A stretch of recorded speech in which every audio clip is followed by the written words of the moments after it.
classes, and that's where we actually met. Since that time, she's followed her path. She's gotten degrees in theology and in psychology and counseling. She's currently involved in seeking a master's in ministry leadership, which she hopes to graduate from this spring, right? She is has been for the last 10 years a hospice chaplain. She is a ordained minister. In fact, she's a part of Harvest Network International, our network, and has been for many years. So she's been providing care for people at the end of life and their families. So dealing with people in some of the most difficult times of their lives and pastoring them through it, through funerals and all of that. And she is also the founder of an organization called City's Heart Cry Ministries that operates both here and is in her native Kenya. Her vision for that ministry is that there are many orphans in Kenya, and she doesn't want them to grow up as the sense that they are orphans, but rather that they would not grow up in orphanages, but in families, in little villages that City's Heart Cry Ministries is developing. And it's going to be a whole different identity-shaping environment for them. It's a beautiful idea, a beautiful vision. And then finally, she is a published author. She has written 2 books. One is Knowing and Yielding to the Voice That Counts, of course, to the Lord's voice and guidance. And second is Becoming Whole, Unbreakable, and Unstoppable. And boy, I tell you, her life and her situation with her family, especially going through a whole situation with her son Nate, has been the learning process for that being unbreakable and unstoppable. And finally, she and Nate, her son, have written a book called Miracles Still Happen. So that's the 3rd book. I asked them, in fact, she's going to be down there at the table when you eat your brunch. And she also has brought her books. These are really, really good books for spiritual development. And it's always fun to have the author sign it. So she's going to do a book signing if you want her. Okay?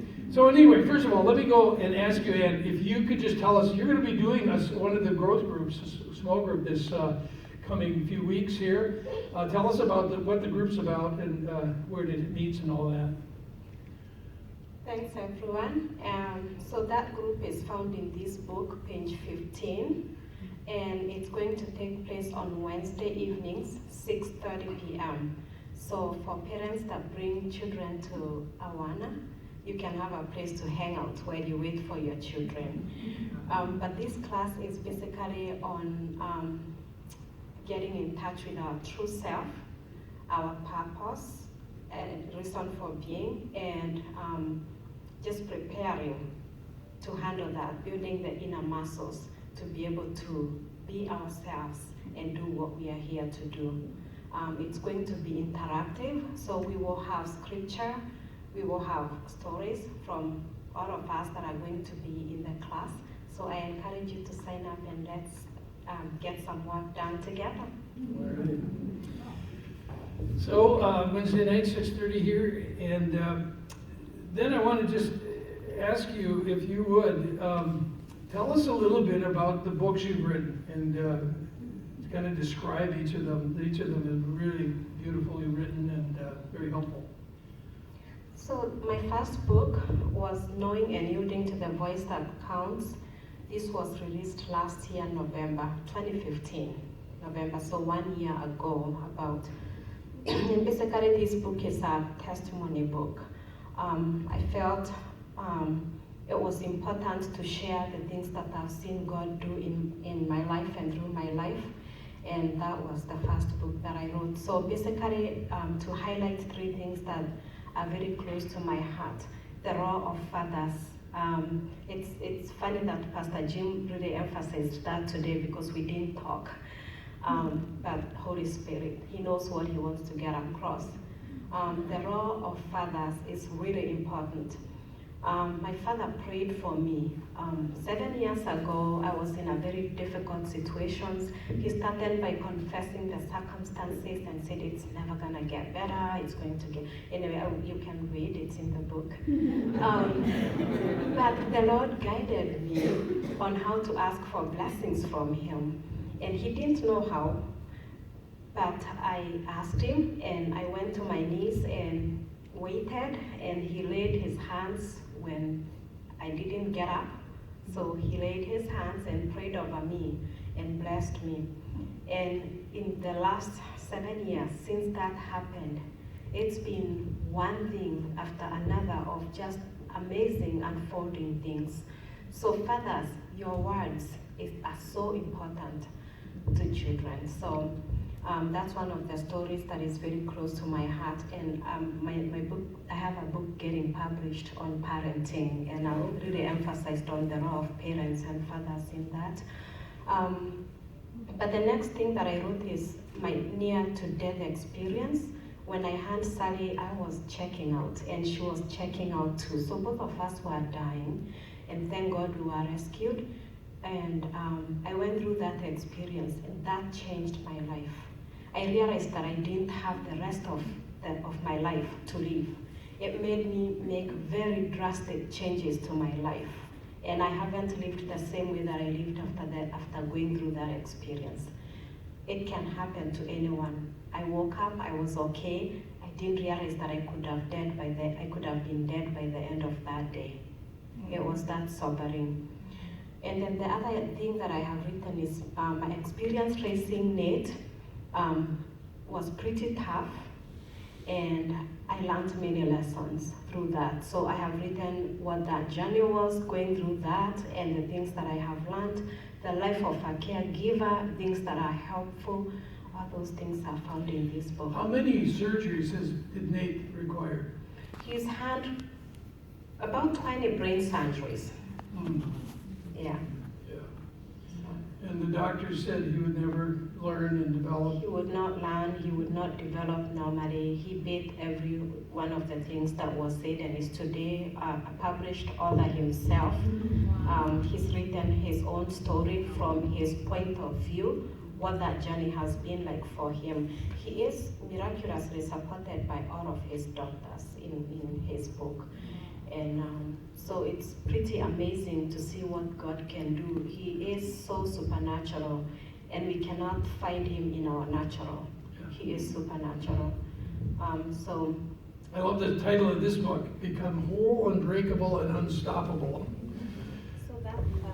So this is the second book that I was writing on parenting, and was interrupted because I realized a lot of the things that I was writing in the parenting book needed a base for it. And when I was a chaplain, I went through an experience of working with people towards the end of life. I worked with thousands of people. I did over 100 funerals that I officiated. And just walking that journey with people and their families, I found out one thing. People weren't afraid of death because they sinned too much. We were able to pray and receive God's grace, and people were peaceful. The hardest thing was to conceive that they were dying with dreams in their hearts. Unfulfilled dreams in their heart. Unfulfilled dreams. And that made people very restless. And it was very hard to find peace with people who had big dreams and were interrupted. It also changed my life a lot. But this book helps reflect on our own lives, and just steps that we can take towards becoming whole and living a fulfilled life. That's what this book has in it. Wonderful. And I guess I'll just close with just asking you, this whole theme that we've been talking about, looking back at our life. In fact, I gave an assignment last week. I said, write down all the significant events in your life, jobs, opportunities for ministry, key people, and just reflect, what did I learn in each of those situations? What did I learn from each of those people? As you reflect, can you give us 2 or 3 things that you look back on and were really significant in who God's made you? So yeah, and I did the assignment. One of the things that has been very significant in my life is my own mother. She's a strong woman. She's a woman that raised me in a time that women in Kenya were very oppressed. And she went to school and went to college and graduated as a social worker. She advocated for women, for children. So I saw my mother speaking in public my entire life growing up, and educating and inspiring and finding resources for people. And at the same time, the same woman that was speaking in public and inspiring people was hand-on with the neighbors, the elderly that didn't have families to care for them. She took me along. I watched her wash them up, wash their clothes, and we didn't have washing machines, so she would use her own hands to wash one dress at a time, one cloth at a time. And I watched her take care of several old people until they died, and that was after work. She would come and go take care of them. And she took me along. Some of the days she sent me, and she started sending me. So I watched her shadowing, and then she would send me and say, would you go check on this person? Would you make sure they have food? Light up the fireplace for them. We didn't have electricity, so we used firewood, and just go light up the fire and give them food, and let me know how they are doing. Let me know what they need. So I started working alongside with my mother in taking care of people. What that did for me was it made me a caregiver, and it was invaluable in my time raising need, especially in the very difficult time. I needed to be a caregiver to be there for him in the way that I was. So she was educated, and again, just took care of people, and that shaped me right there. And then in school life, I was chosen to be a cheerleader of the Students' Council. I hated it. I was also chosen to be a cheerleader of the Young Christian movement when I was in high school. I did not like it, but those opportunities forced me to stand in front of people weekly, several times a week, advocate for people.